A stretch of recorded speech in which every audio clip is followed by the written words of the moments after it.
Hey guys, it's Becca, and I'm an intern here for the summer.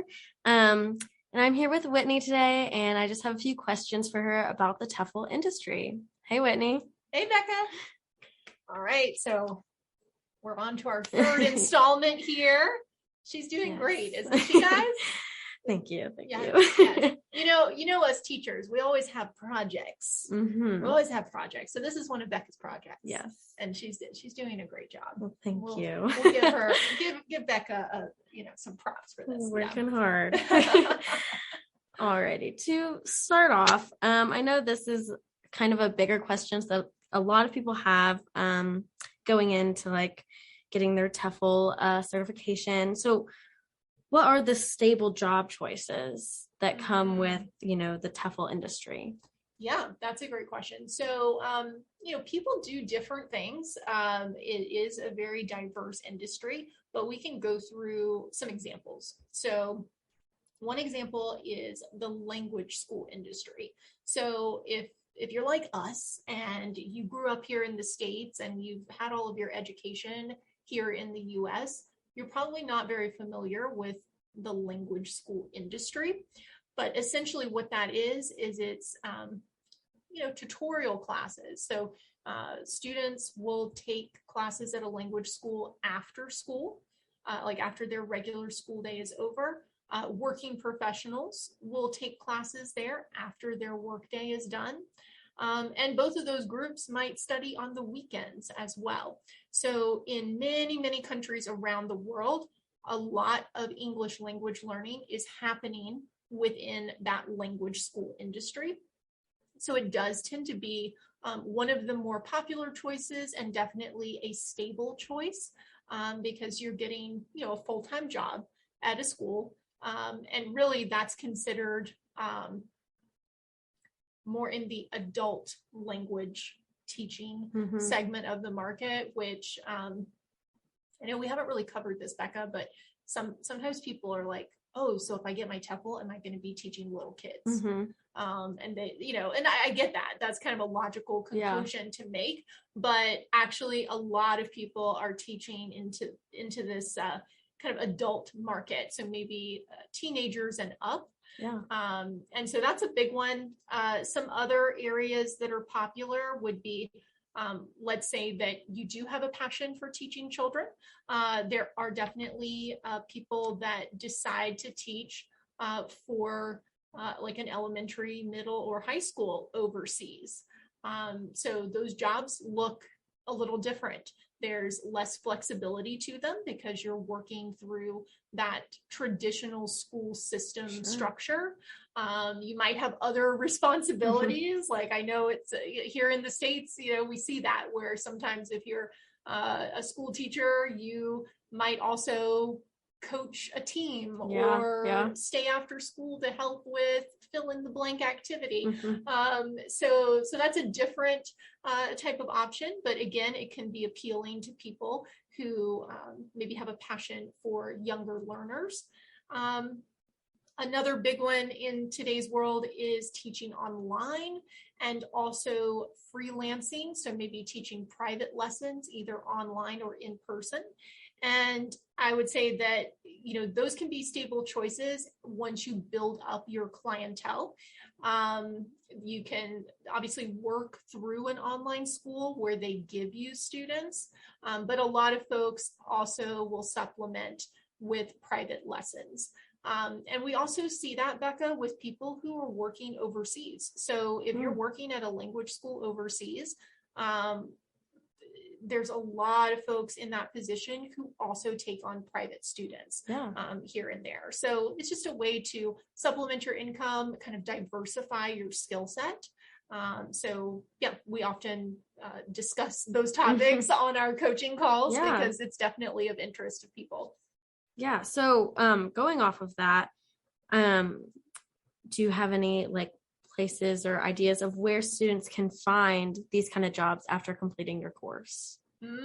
That's a good question. So a lot of it starts with your personal preferences.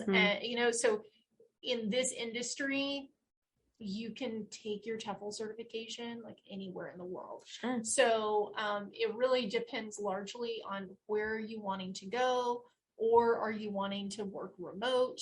That's maybe the first categorization.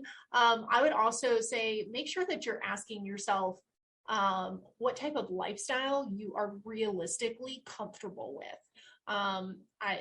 Many of you probably already know that I spent the bulk of my time overseas in Southeast Asia, specifically in Thailand.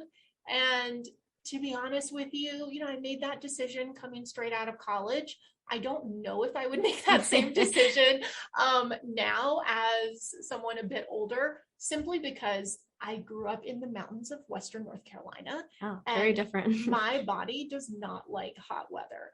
And I tried and tried and tried to adapt to extreme heat, and my body was like, no, no, thank you. No, thank you. Not handling that well. So I loved my experience as a teacher there. I love Thai people, love Thai culture. I have tons of friends and friend family over there. But yeah, the weather was like, whoa. I mean, that was really tough for me physically to deal with.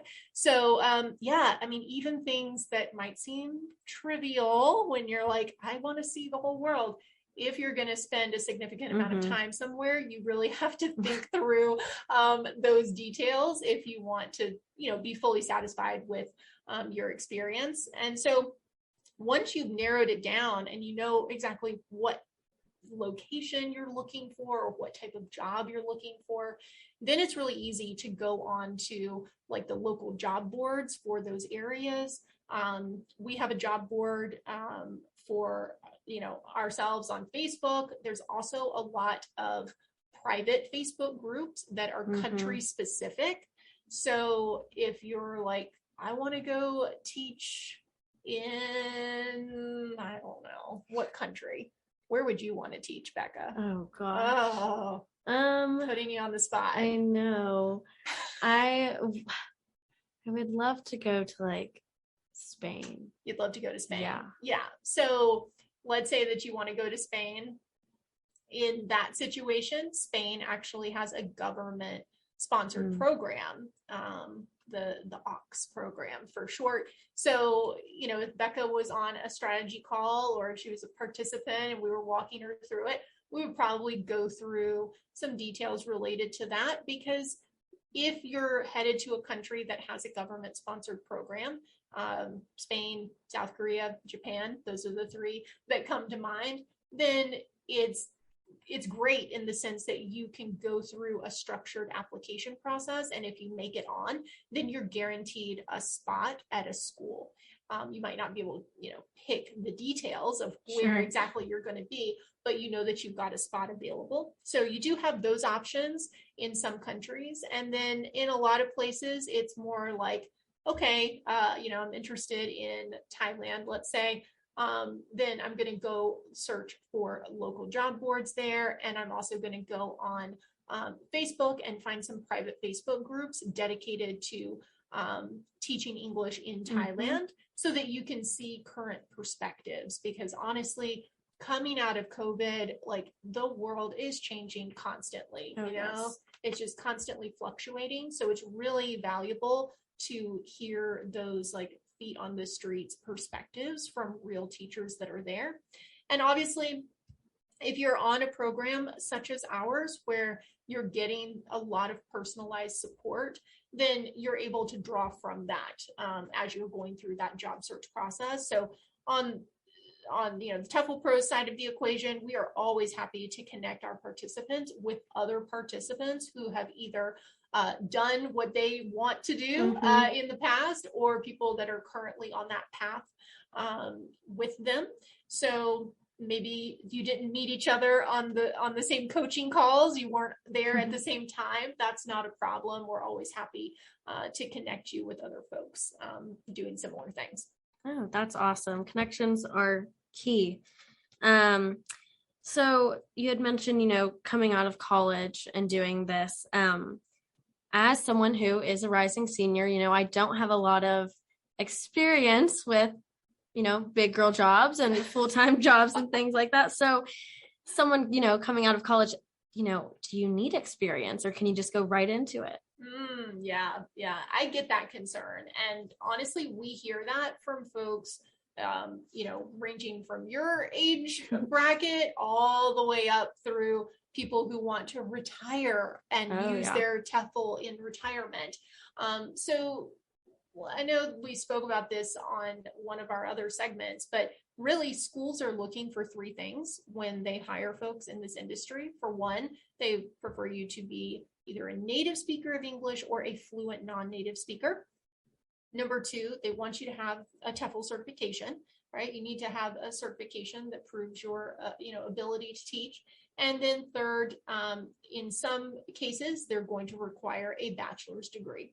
So those are the three top things. Experience is more or less treated like the cherry on top. If you have experience, it could certainly help you.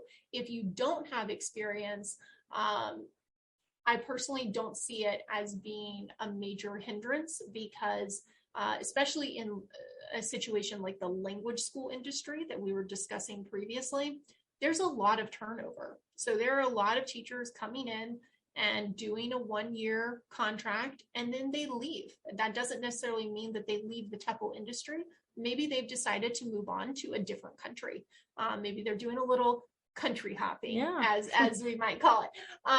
And that's perfectly fine. That's very normal in this industry. So really all I'm saying is that you do see a lot of turnover within some of those school environments. And so for that reason, it's pretty typical for a school to take on teachers that are just coming straight off of their TEFL. That's nice to know. Hopefully reassuring to know. Yeah, a little bit. Alrighty, so last little question for this part. As someone who really didn't know anything about TEFL before meeting you, I really didn't know about this industry and didn't realize how large it was. So is it something that has has always been like a worldwide thing, if that makes sense? Yeah, so I was definitely in your shoes a few years ago. A few plus a few. And I have to say, I was shocked. Like when I walked through the doors and saw like the teacher room at the first school I ever worked at. And like I mentioned previously, there were like 90 teachers there. And I was the youngest by like decades. Wow. I mean, there was myself, a lady who ended up becoming my best friend, Ruby. Sometimes she pops on things here. Oh, nice. And I want to say one other person that started around the same time as us. We were all, early 20s, and then the next bump up was like mid 30s. Yeah. And then most of the teachers there were much older than those folks. So I worked with teachers that were in their 60s, 70s, 80s. Wow. And some of them had been expats since they were in their 20s. Wow. I did not realize that it was going on. It shocked me, like, to meet folks like, wow, okay. I mean, I kind of felt like stepping out, doing this kind of brave new thing. I mean, this was before the days of Instagram, guys. Okay. So, we didn't have like social media promoting this idea.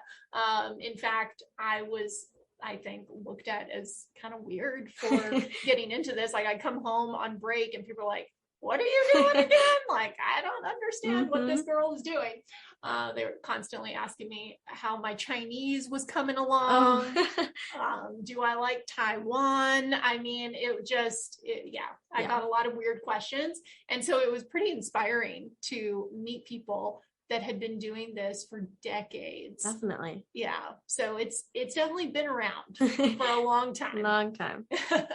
Well, that's awesome. Well, thank you guys for listening. And thank you, Whitney, for answering my questions. Thank you, Becca.